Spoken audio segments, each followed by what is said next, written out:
So a bunch of Redditors on Wall Street Bets found out that a hedge fund was shorting GameStop, so they thought it'd be fun to raise the price.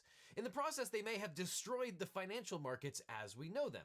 Then the hedge fund says that the Redditors are manipulating the market. The Redditors say that the hedge fund is manipulating the market. And then Robinhood says that no one can even trade and everyone loses a ton of money and everyone's gonna end up suing each other. But Hans, Booby, I'm your white knight. I must have missed 60 minutes. And I'm here to explain what in the world is going on with GameStop, Reddit, Robinhood, and the entire stock market, and whether any of this is legal. Sponsored by Ting Mobile. Hey Legal Eagles, it's time to think like a securities lawyer because trading on the stock market is booming right now. According to online brokerages, there's been a huge increase in trading activity during the pandemic, and in particular, a ton of people have been hanging out on the subreddit forum Wall Street Bets, where they discuss stock tips, information, while also making fun stock memes. Basically, Stonks.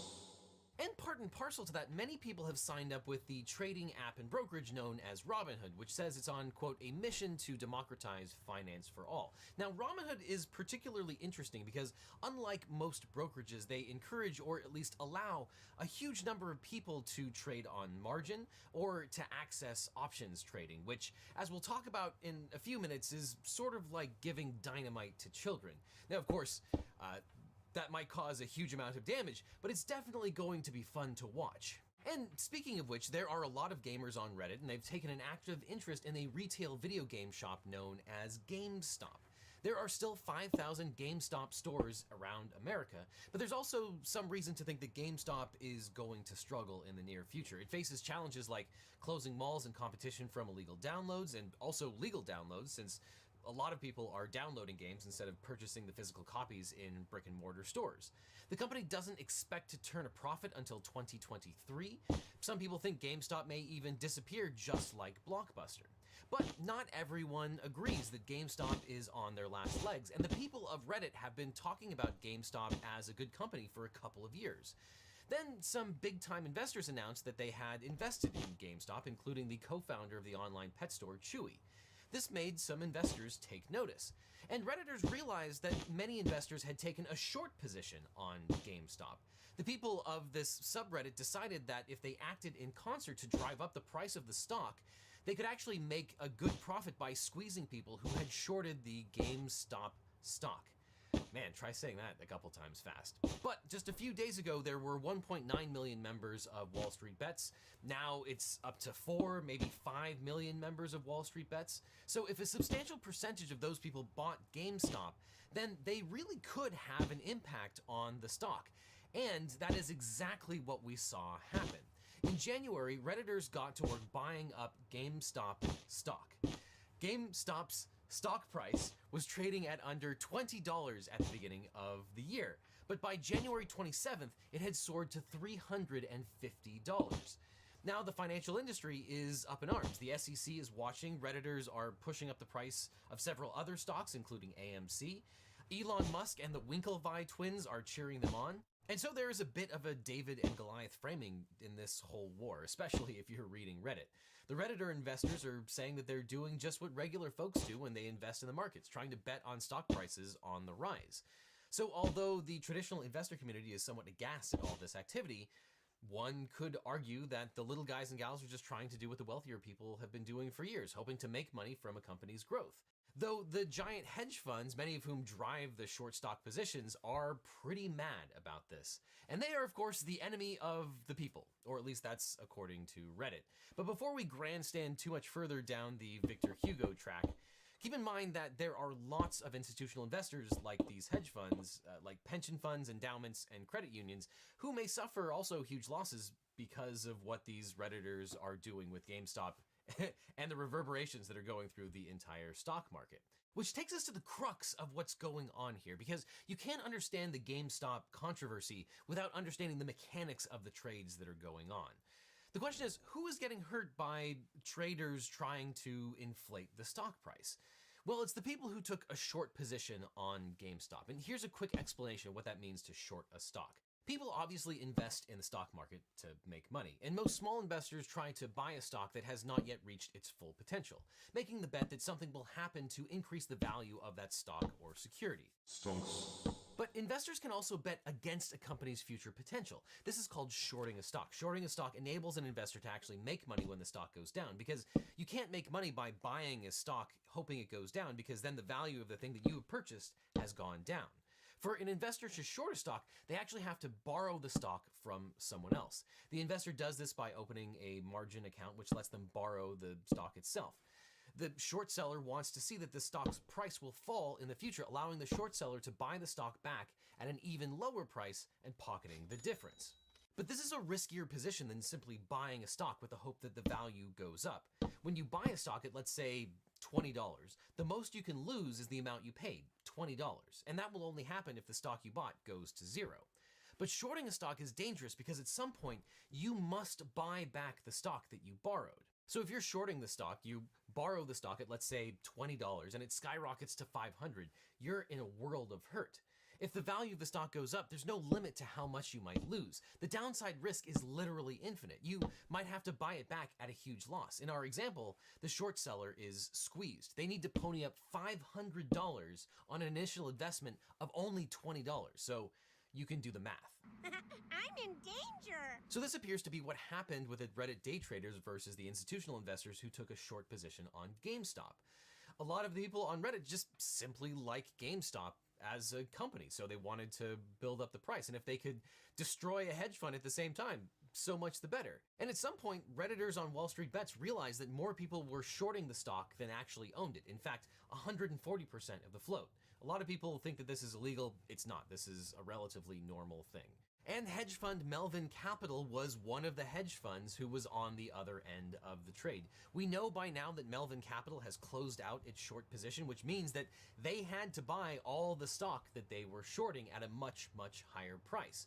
No one's been able to exactly confirm how much they lost, but we do know that Citadel and Point72, bigger hedge funds, have infused close to $3 billion to Melvin Capital to shore up its finances. And Melvin Capital only had roughly $12 billion to start. And this has fueled speculation that Melvin Capital might have gone bankrupt if not for the cash infusion. But that's where things got even crazier, with the price of the GameStop stock fluctuating wildly, going up thousands of %.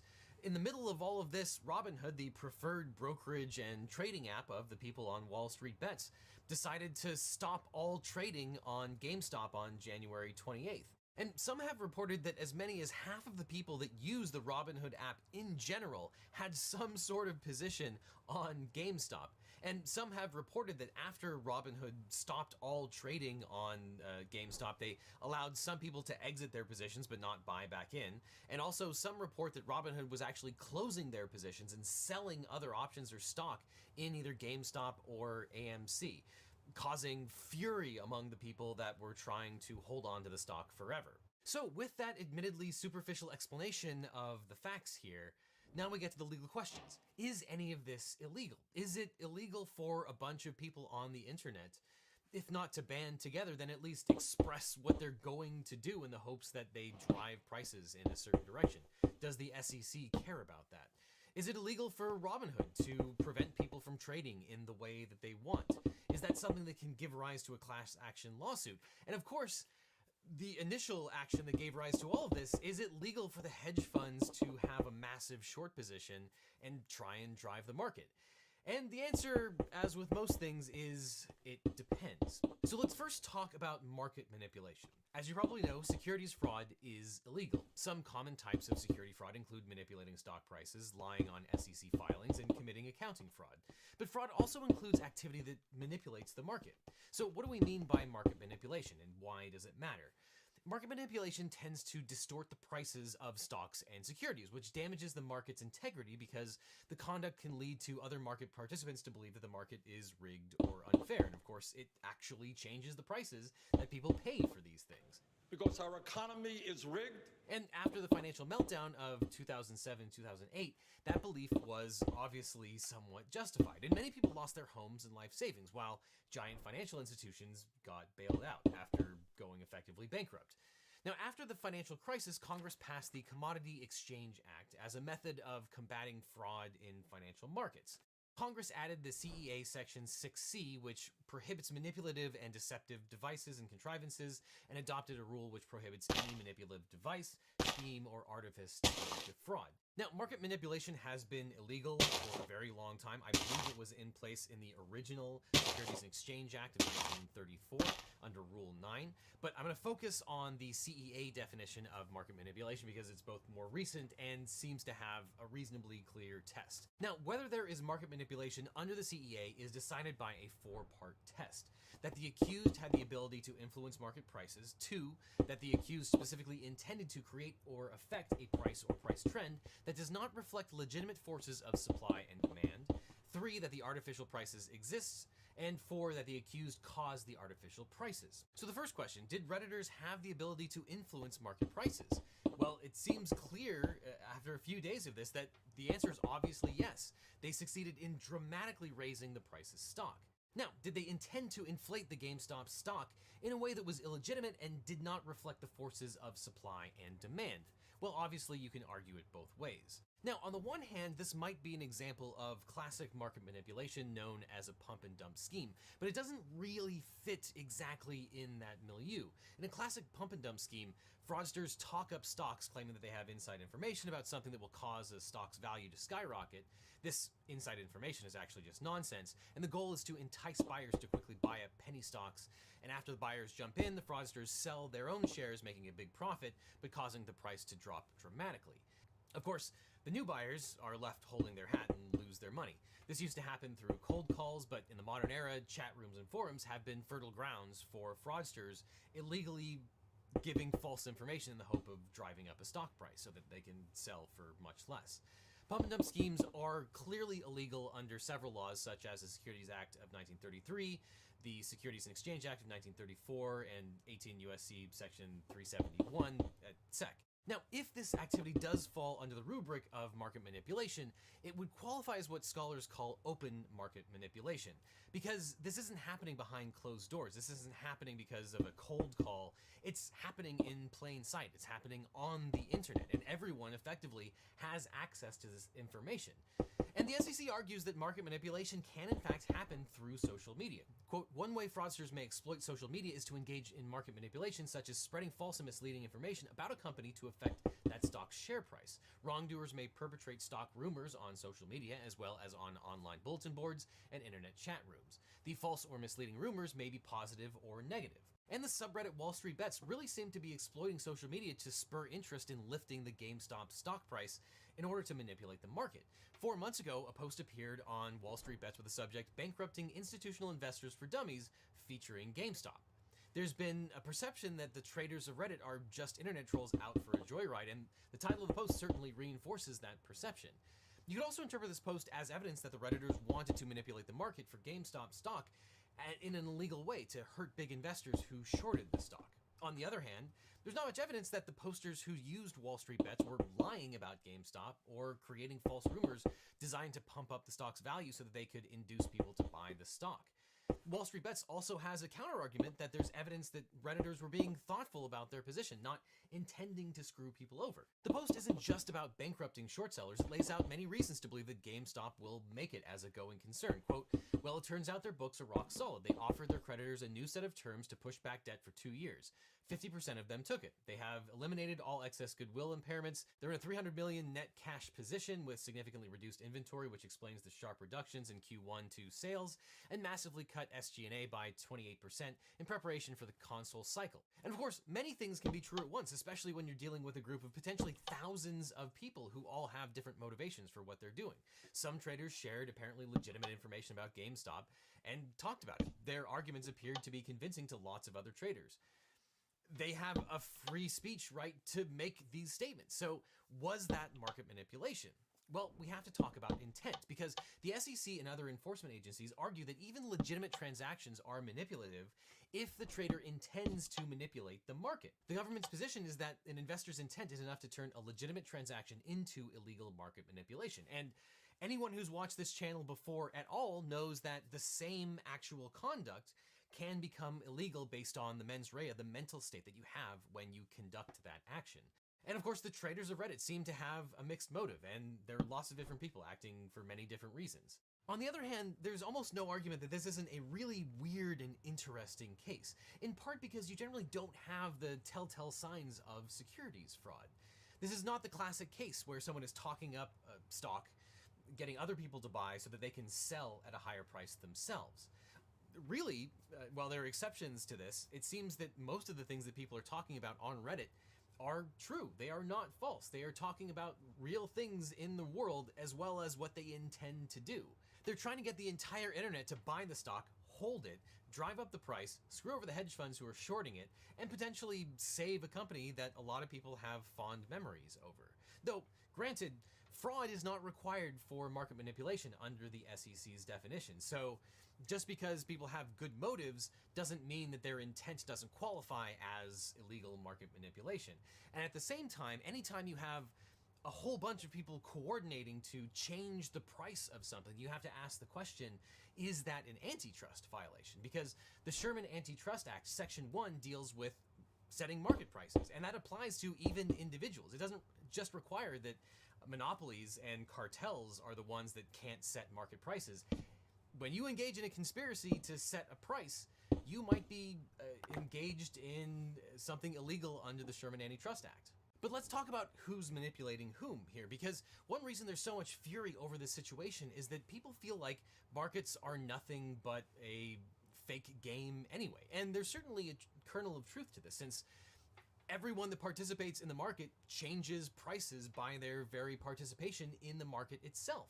And that changes the prices of stocks and securities to some small degree. But of course, the market is regulated, and in other words, there are laws that constrain traders from crossing certain lines. And the Reddit investors claim that the hedge funds get to do whatever they want to manipulate the markets, crossing every line that retail investors don't get to cross and are getting punished because of trying to use the same tools that the hedge funds have been using for years. And a lot of people would absolutely argue that this is a question of under-enforcement of the SEC's rules rather than over-enforcement, that there's nothing that would exempt the hedge funds from the exact same rules as everybody else. It's just a question of the SEC's resources. The SEC has been classically underfunded, and there's no doubt that the actual definition as codified in the law of market manipulation is incredibly broad. It's another question entirely whether all of the activity that falls under that definition should be considered illegal or not, but there's nothing that would exempt the hedge funds from being punished under those same rules if the SEC decided to make that a priority. But that being said, there is no validity to the idea that short selling alone is an illegal practice, even if someone you don't like is doing it. Short selling has existed for hundreds of years, basically as long as there has been stock markets. Short squeezes have existed, gamma traps have existed. All of these are just tools, and in and of themselves don't qualify as market manipulation. But that being said, since we're talking about the hedge funds, let's talk about the allegations of collusion between Robinhood and the hedge funds themselves. Many have speculated, some with more evidence than others, that Robinhood agreed to stop trading on the GameStop stock, specifically as a concession to hedge funds that it does business with in one way or another. And these allegations seem like more conspiracy theories than they are based in real life. That being said, it is also possible, if not more probable, that these actions are related to legitimate business concerns rather than conspiracy to defraud Robinhood customers. For example, most people are trading on margin, which means that they're not actually purchasing individual stocks so much as getting the right to purchase the stocks from Robinhood and the market makers that Robinhood interacts with.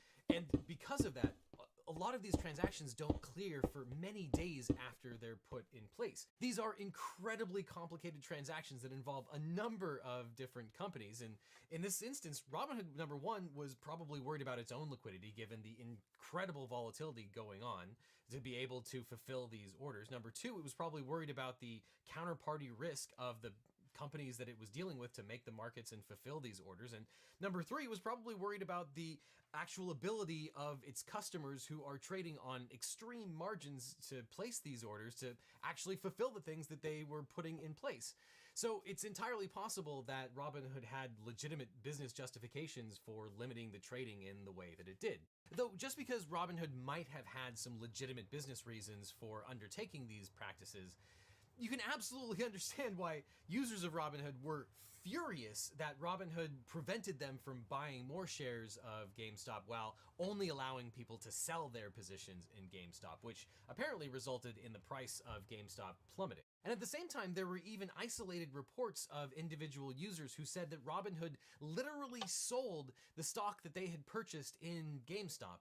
Though I have to believe that in those particular cases, those users were trading on margin and were probably facing a margin call where, in order to meet the reserve requirements for their margin account, the brokerage sells stock to meet that reserve requirement. That's fairly common when people are trading on margin, and I'd be surprised if Robinhood sold people's positions who weren't subject to a margin call. But the bottom line is that users of Robinhood are absolutely furious, often for a perfectly legitimate reason.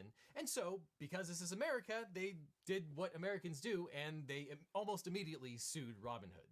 The first lawsuit filed by Robinhood user Brendan Nelson in the Southern District of New York, the SDNY, alleges that Robinhood engaged in unlawful market manipulation by removing GameStop stock from its platform. And Nelson seeks to make his suit a class action. And there's another lawsuit filed in the Northern District of Illinois by Robinhood user Richard Joseph Gatz, and says that Robinhood protected institutional investment at the expense of its retail customers, the traders, the Wall Street bets traders. Gatz alleges that this sudden halt resulted in major losses because prices were decreasing and Gatz couldn't make any moves. So Gatz is representing himself, and it seemed like immediately after Robinhood started doing this, people started clamoring for a class action lawsuit. And many people asked, can Robinhood be allowed to screw over its user base in this way? Well, I hate to be the bearer of bad news, but it's very likely that these lawsuits are going to be dead on arrival for a couple of different reasons. Number one, when you sign up for a Robinhood account, you are forced to sign up for their terms and conditions. To trade on Robinhood, you have to sign their customer agreement. Regardless of whether you don't read it, this is generally an enforceable contract. So the first question is, what did all of the users agree to? And one of the very first things that you'll see, which is very, very bad news for someone trying to file a class action lawsuit, is that everyone under Section 38 of the user agreement agreed to arbitration and agreed to forego a class action suit. Arbitration, as you probably know, is a form of alternative dispute resolution for resolving disputes out of court. Now, arbitration is often seen as a boogeyman within legal circles. People think that arbitration just means a plaintiff will never get anything, and that's simply not true. It just means that things will be adjudicated in front of an arbitrator instead of a court. But an arbitrator has the ability to fashion almost any remedy, so a portion of this video, this frog, and visit the Kepler Museum because he's one of the most famous Kepler that are essential to our story. Are ellipses. But before he came on what and all of platonic solid between each of the planetary spheres. Essentially, he used them as space. All right, are you ready for the moment of truth? Let's drop these two objects at exactly the same time and see which one hits the ground first. Ready? 3, 2, 1.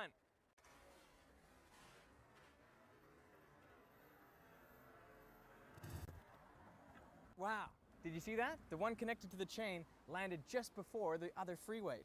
I'd like to show this in slow motion so you can see that the weights are accelerating at just slightly different rates.